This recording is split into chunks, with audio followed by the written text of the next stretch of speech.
Assalamualaikum warahmatullahi wabarakatuh. Apa kabar Ananda Ustazah yang soleh dan solehah? Semoga senantiasa sehat ya. Alhamdulillah, puja dan puji syukur kita panjatkan kehadirat Allah Subhanahu wa Ta'ala, karena berkat rahmat dan hidayahnya kita masih diberi kesehatan, sehingga hari ini kita masih berkesempatan untuk berjumpa kembali dalam pembelajaran daring walaupun jarak jauh. Baik, marilah kita buka pembelajaran hari ini dengan bersama-sama membaca basmalah. Bismillahirrahmanirrahim. Insya Allah hari ini kita akan belajar tema 4, globalisasi, subtema 2, yakni globalisasi dan manfaatnya, pembelajaran 4, 5, 6. Oke, sebelumnya saya sampaikan dulu kompetensi dasar yang akan kita ulas hari ini, yaitu yang pertama IPA, menjelaskan cara menghasilkan, menyalurkan, dan menghemat energi listrik. Kemudian menyajikan karya tentang berbagai cara melakukan penghematan energi dan usulan sumber energi alternatif. Kemudian IPS, menganalisis posisi dan peran Indonesia dalam kerjasama di bidang ekonomi, politik, sosial, budaya, teknologi, dan pendidikan dalam lingkup ASEAN. Menyajikan hasil analisis tentang posisi dan peran Indonesia dalam kerjasama di bidang ekonomi, politik, sosial, budaya, teknologi, dan pendidikan dalam lingkup ASEAN. PPKN menelaah keberagaman sosial, budaya, dan ekonomi masyarakat dalam konteks Bhinneka Tunggal Ika dan mengampanyekan manfaat keanekaragaman sosial, budaya, dan ekonomi. SPDP memahami reklame dan bagaimana membuat reklame. Selanjutnya, ayat Al-Quran yang berkaitan dengan materi kita hari ini adalah: barang siapa menelusuri jalan untuk mencari ilmu padanya, Allah akan memudahkan jalan menuju surga. Hadis riwayat Muslim. Dan yang kedua, tolong menolonglah kamu dalam mengerjakan kebaikan dan takwa, jangan tolong menolong dalam berbuat dosa dan permusuhan. Quran Surah Al-Maidah ayat 2. Tujuan pembelajaran kita hari ini adalah, setelah menyimak video pembelajaran, harapannya Ananda dapat memahami konversi energi listrik. Kedua, Ananda dapat memahami kerjasama ASEAN dalam bidang ilmu pengetahuan dan teknologi. Ketiga, Ananda dapat memiliki rasa cinta tanah air di era globalisasi. Keempat, Ananda dapat memahami cara membuat brosur. Yang kelima, Ananda dapat memahami cara kerja pembangkit listrik tenaga surya. Dan yang terakhir, Ananda dapat memahami tujuan kerjasama antar negara dan contoh-contohnya. Selanjutnya, pengertian konversi energi listrik. Ini muatan IPA nak ya materinya. Energi itu apa sih? Energi dapat diartikan sebagai tenaga. Kalau dalam Kamus Besar Bahasa Indonesia, konversi artinya adalah peralihan fungsi. Jadi, konversi energi adalah peralihan fungsi atau manfaat satu bentuk energi satu ke bentuk energi lainnya. Nah, ini contoh konversinya. Contoh konversi energi listrik yang pertama, energi listrik menjadi energi gerak. Contoh kipas angin. Ketika kita menyolokkan alat kipas angin ke steker listrik otomatis, kemudian kita on-kan, kipas angin akan berputar. Maka energi listrik tadi mengalir ke kipas angin, membuat dia bergerak. Kemudian yang kedua, energi listrik menjadi energi cahaya.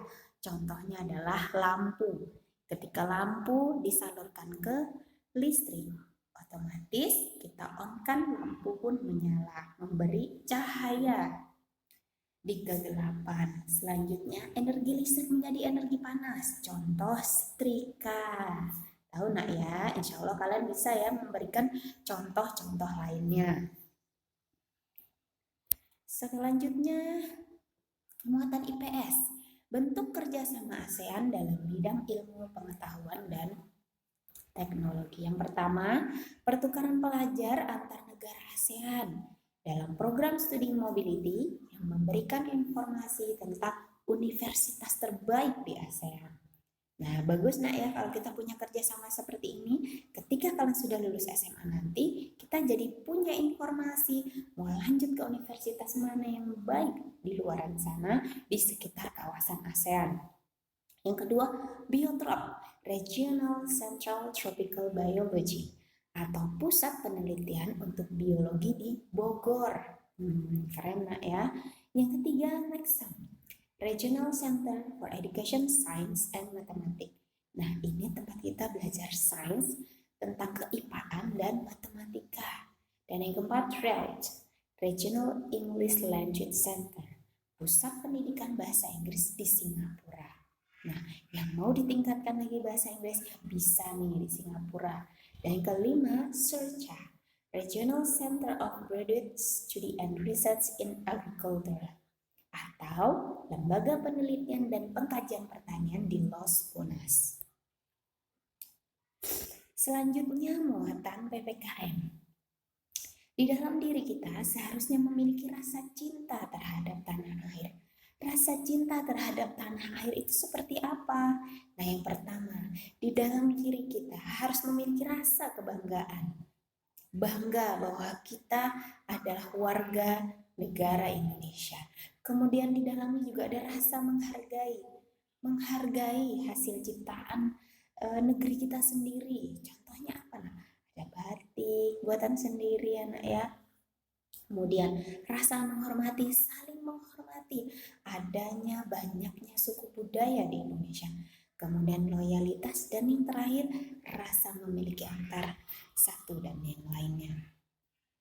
Selanjutnya adalah muatan SBDP, brosur. Brosur itu apa ya? Brosur adalah lembaran cetakan yang diterbitkan secara tidak berkala. Terdiri dari 1 hingga sejumlah kecil halaman, tidak terkait dengan terbitan lain, dan selesai dalam sekali terbit. Brosur umumnya dicetak pada kedua sisi, lalu dilipat hingga membentuk sejumlah panel yang terpisah. Dan brosur biasanya memiliki sampul tapi tidak menggunakan jilid keras. Nah, ini dia contoh-contoh lipatan brosur. Banyak sekali pilihannya nak ya. Tergantung informasi apa yang ingin disampaikan. Jadi kebutuhan lipatan itu tergantung dari banyaknya materi di dalamnya. Selanjutnya, bagaimana cara menulis brosur? Apa saja sih keharusan ketika kita menyusun sebuah brosur? Bahasa harus ringkas, mudah dipahami, didesain sangat menarik, kemudian di kertas yang bagus pula, kalau perlu yang colorful. Karena tujuannya apa? Membangun citra yang baik terhadap layanan atau produk tersebut. Di sini Ustazah ada contoh umroh. Tuh. Agar menarik perhatian, maka di dalam brosur kalian perjelas. Ada gambar Ka'bahnya, hotel-hotel mana saja yang bisa ditinggali ketika menjalankan ibadah umroh di sana. Kemudian fasilitas makanan apa yang disiapkan di hotel, dan seterusnya berapa biaya dan berapa perjalanannya. Kemudian selanjutnya, nah bagaimana cara atau langkah membuat brosur yang sederhana? Pertama, tentukan tema. Nah, kita mau bikin apa nih brosurnya? Apakah area pendidikan, ekonomi, budaya, sosial, teknologi, dan lain-lain? Terserah kalian ya. Kalau ekonomi misalnya itu tadi ya, brosur umroh, yaitu tentang layanan produk untuk berumroh. Kemudian yang kedua, siapkan materi yang akan ditulis dalam brosur. Nah, ini harus sesuai dengan temanya. Kemudian yang ketiga, tentu saja siapkan alat dan bahan seperti kertasnya, guntingnya, karena ini sederhana nak ya, alat tulisnya, pewarnaannya biar cantik nanti hasil brosur. Dan yang keempat, kemudian lipat kertas sesuai keinginan. Setelah jadi, nah tuliskan materi sesuai tema yang telah ditentukan. Tambahkan gambar yang disesuaikan warnanya agar brosur tampak menarik. Oke, selanjutnya kita kembali ke muatan IPA. Cara kerja pembangkit listrik tenaga surya. Nah, di sini ada sebuah contoh bagaimana listrik bisa bekerja karena kaca atap cermin ini nak ya, menyerap tenaga surya. PLTS adalah aplikasi penggunaan energi alternatif dengan menggunakan tenaga surya atau matahari diubah menjadi energi listrik. Ada dua cara. Yang pertama secara langsung menggunakan fotovoltaik, mengubah secara langsung energi cahaya matahari menjadi energi listrik menggunakan efek foto. Kemudian yang secara tidak langsung dengan pemusatan energi surya menggunakan sistem lensa atau cermin yang dikombinasikan dengan sistem pelacak untuk memfokuskan energi matahari ke satu titik untuk menggerakkan mesin kalor atau panas. Nah, apa sih keunggulan pengolahan listrik dengan tenaga surya?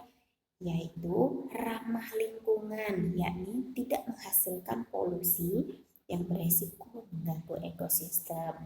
Mungkin lebih detailnya ini yang pertama, keunggulannya adalah energi yang selalu terbarukan, tidak pernah habis. Bayangkan, insya Allah cahaya matahari tidak akan pernah habis kecuali kiamat nak ya. Yang kedua, bersih dan ramah lingkungan. Yang ketiga, unsur panel sel surya, umur panel sel surya panjang atau investasi jangka panjang, praktis, tidak memerlukan perawatan. Dan yang keempat, sangat cocok untuk daerah tropis seperti Indonesia yang cukup lama nak ya disinari cahaya matahari. Nah, sekarang masih di IPA, contoh energi alternatif tadi cahaya matahari, betul nak ya? Nah, ada lagi angin nak, angin menggerakkan turbin, kemudian air yang biasanya ada di waduk tuh nak, itu kan bisa menghasilkan listrik, gelombang air laut, bahan bakar bio, dan yang terakhir panas bumi. Bisa kalian baca lagi di bukunya nak ya untuk lebih jelasnya. Kemudian kita ke muatan IPS, kerjasama ASEAN era globalisasi. Kerjasama antar negara adalah terjalinnya hubungan antara satu negara dan negara lain melalui kesepakatan untuk mencapai tujuan yang sama. Nah, kerjasama ini dibagi menjadi dua macam. Ada kerjasama bilateral, yaitu kerjasama yang melibatkan dua negara. Dan ada kerjasama multilateral, yakni kerjasama yang dilakukan oleh banyak negara atau lebih dari dua. Nah, sedangkan multilateral ini dibagi lagi, ada regional dan ada internasional. Nah, apa sih tujuan kerjasama ASEAN? Yang pertama, mempercepat pertumbuhan ekonomi, kemajuan sosial, dan perkembangan budaya di kawasan. Kemudian yang kedua, mempromosikan perdamaian dan stabilitas regional melalui penghormatan terhadap keadilan dan supremasi hukum. Contoh kerjasama Indonesia dengan negara ASEAN. Yang pertama, kerjasama politik dan keamanan ASEAN. Tujuannya apa sih kita harus bekerja sama di area politik dan keamanan? Agar menciptakan keamanan, stabilitas, dan perdamaian khususnya di kawasan dan umumnya di dunia. Yang kedua, kita juga perlu kerjasama ekonomi ASEAN. Tujuannya apa? Menghilangkan hambatan ekonomi dengan saling membuka perekonomian, mencakup kerjasama sektor perindustrian juga perdagangan. Dan yang ketiga, kerjasama fungsional ASEAN mencakup bidang kebudayaan, penerangan, pendidikan, lingkungan hidup, ilmu pengetahuan alam, teknologi, penanganan bencana alam, kemiskinan, pemberdayaan perempuan, kepemudaan, penanggulangan narkoba, hingga peningkatan administrasi dan kepegawaian publik. Banyak sekali nak ya, karena memang hal ini agar baik untuk negara kita. Baik, itu saja yang bisa Ustazah sampaikan. Semoga pembelajaran tematik kita hari ini yang mencakup 4 pelajaran, ada PPKN, ada IPA, ada IPS, dan ada SPDP bisa dipahami. Jika masih kurang paham, silakan diulang kembali, disimak video pembelajarannya nak ya.